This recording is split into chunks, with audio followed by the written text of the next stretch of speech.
बचपन से ही दादी माँ की इस टोकाटाकी से आस्था के कोमल मन में पराया घर और सास का भय समा गया। जब भी घर में उसकी शादी की चर्चा होती तो वह घबरा जाती। माँ का चेहरा सामने आ जाता कि शादी के बाद उसका भी यही हाल होगा। शादी के नाम से ही चिढ़ हो गई उसे। रसोई से कांच का ग्लास टूटने की आवाज़ सुनकर दादी माँ आस्था पर बुरी तरह बरस पड़ी। इतनी बड़ी हो गई है लेकिन सलीका नहीं आया। एक गिलास पानी लाने के लिए कहा तो ग्लास ही तोड़ दिया। कल को पराए घर जाएगी तो सब यही कहेंगे कि कुछ सिखाया नहीं। हमारी नाक कटाएगी क्या? दादी माँ, जानबूझकर तो तोड़ा नहीं है, गलती से टूट गया है।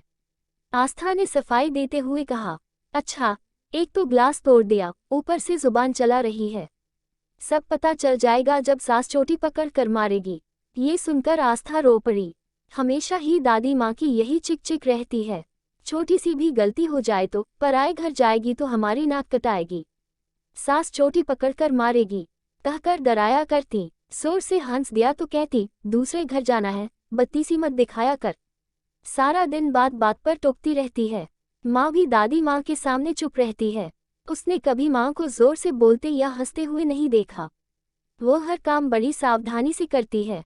भूलवश कुछ गलती भी हो जाती है तो दादी माँ पूरा घर सिर पर उठा लेती हैं। पिताजी की भी हिम्मत नहीं पड़ती कि उनसे कुछ कहें। बचपन से ही दादी माँ की इस टोकाटाकी से आस्था के कोमल मन में पराया घर और सास का भय समा गया। जब भी घर में उसकी शादी की चर्चा होती तो वह घबरा जाती। माँ का चेहरा सामने आ जाता कि शादी के बाद उसका भी यही हाल होगा। शादी के नाम से ही चिढ़ हो गई उसे। एक दिन उसे लड़के वाले देखने आए और पसंद भी कर लिया। फिर शीघ्र ही विवाह भी हो गया। सास और पराए घर का भय अब उसे और सताने लगा। विदा होकर जब कार में बैठी तो घबराहट की वजह से उसका बुरा हाल था। द्वार की रस्म के समय भी वह बुरी तरह कांप रही थी। उसको कांपते हुए देखकर बुआ सास ने कहा, क्या बात है बहू, तुम इतना कांप क्यों रही हो? क्या तबीयत खराब है तुम्हारी?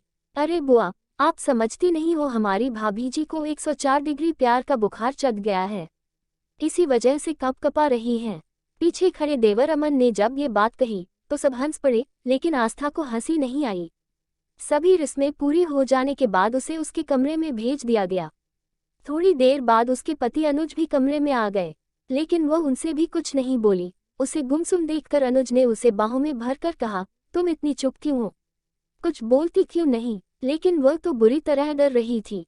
उसकी आवाज़ या हंसी कमरे से बाहर चली गई तो क्या होगा? सब लोग क्या कहेंगे? वह पूरी रात ठीक से सो भी नहीं पाए। उसे सुबह की चिंता थी कि कहीं देर से आंख खुली तो उसकी दादी माँ की तरह सास भी उसको डांटने न लग जाए। यही सब सोचते सोचते पता नहीं कब उसकी आंख लग गई। सुबह जब वह हड़बड़ा कर उठी और सामने घड़ी पर नजर डाली तो सुबह के 8 बज रहे थे।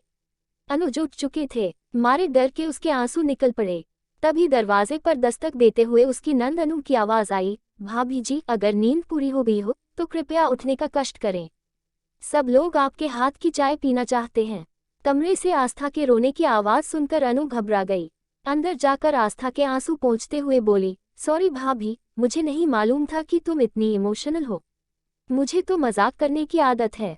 फिर बाएं आंख मारते हुए बोली, मैं भी पूरी पागल हूँ, तुम पूरी रात जागी हो और मैंने तुम्हें डिस्टर्ब कर दिया।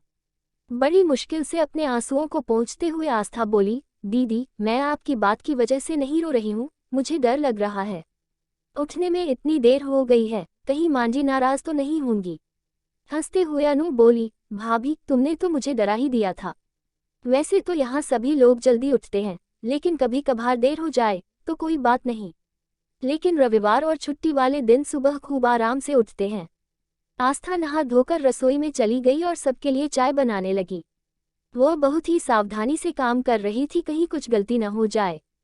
चाय की ट्रे लेकर जैसे ही वह रसोई से बाहर निकली, अमन ने उसे डराने के लिए कहा, भाभी, आपके सिर पर छिपकली है। ये सुनते ही उसके हाथ से चाय की ट्रे गिर पड़ी और वह बुरी तरह घबरा गई कि अब तो सास चोटी पकड़कर मारेगी।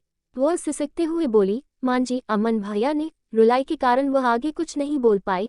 तब सास ने उसे समझाते हुए कहा, बेटे, कोई भी गलत काम जानबूझकर थोड़े किया जाता है। वो तो कभी कभी असावधानियों की वजह से गलतियां हो जाती हैं, इसमें रोने या घबराने की क्या बात है? वो तो अच्छा हुआ कि तुम जली नहीं। ये चाय के कप तुमसे ज्यादा महंगे थोड़े ही हैं। उद्धरण चिन्ह। हाँ माँ, तुम बिल्कुल ठीक कहती हो। और फिर इन कपों का भी अंत समय आ गया था। होनी को कौन टाल सकता है, कहते जोर से हंस पड़ा अमन। एक दिन शाम को सब लोग बैठे बातें कर रहे थे। अनुज ने सभी को एक चुटकुला सुनाया तो सभी लोग खिलखिलाकर जोर से हंस पड़े। आस्था भी जोर से हंस पड़ी। उसको हंसता देखकर सास बोली, कितनी अच्छी लगती हो हंसते हुए। खुलकर हंसना जरूरी होता है, गुमसुम रहने से बीमारियां घेर लेती हैं।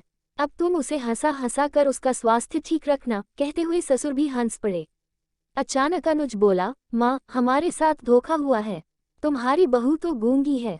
तू खुद ही इतना बोलता है कि उसे बोलने का मौका ही नहीं मिलता। फिर आस्था के सिर पर प्यार से हाथ फेरते हुए सास बोली, गूंगे होंगे तेरे दुश्मन, मेरी बहू तो लाखों में एक है। धीरे धीरे उसने महसूस किया कि उसकी गलती पर सास डांटती नहीं बल्कि कितनी कुशलता और प्यार से समझा देती हैं। उसके अच्छे कामों की कितने खुले दिल से प्रशंसा करती हैं। भूलवश कुछ गलत हो भी जाए तो कभी कभी ऐसा भी होता है कहकर हंसा देती है और फिर बाद में प्यार से समझा भी देती हैं। धीरे धीरे आस्था के दिल से पराया घर और सास नाम का भय पूरी तरह खत्म हो गया। थोड़े दिनों बाद आस्था अपने पिताजी के साथ मायके आ गई। दादी माँ ने पिताजी से बहुत उत्सुकता से पूछा, क्या ससुराल वाले इसकी कुछ शिकायत कर रहे थे। पिताजी ने हंसते हुए बताया, नहीं तो, वह सब तो इसकी प्रशंसा कर रहे थे। सास तो कह रही थी कि इतनी अच्छी बहू तो नसीब वालों को ही मिलती है। वो तो इसे आने नहीं दे रही थी, कह रही थी कि इसके जाने से घर सूना हो जाएगा। सारे दिन हंसती खिलखिलाती रहती है। ये सुनकर दादी माँ आश्चर्य से आस्था को देखने लगी। आस्था दादी माँ के गले से लिपटकर रोने का नाटक करते हुए बोली, और हाँ, मेरी सास रोज चोटी पकड़कर मुझे मारती भी थी। ये सुनकर दादी माँ सहित माँ और पिताजी भी जोर से हंस पड़े। आस्था की दादी हमेशा उसकी माँ को सताती रही, उसकी माँ को गलत समझती थी, बाद में आस्था को भी गलत समझती थी क्योंकि वह पुराने जमाने की सास है जो बहू पर अत्याचार कर रही थी। उसे लगा कि जितना अत्याचार मैं अपनी बहू पर कर रही हूँ उतना ही उसकी पोती पर भी लोग करें क्योंकि वह उसकी माँ से चलती थी। ऐसा नहीं हुआ, सब सास एक जैसी नहीं होती है।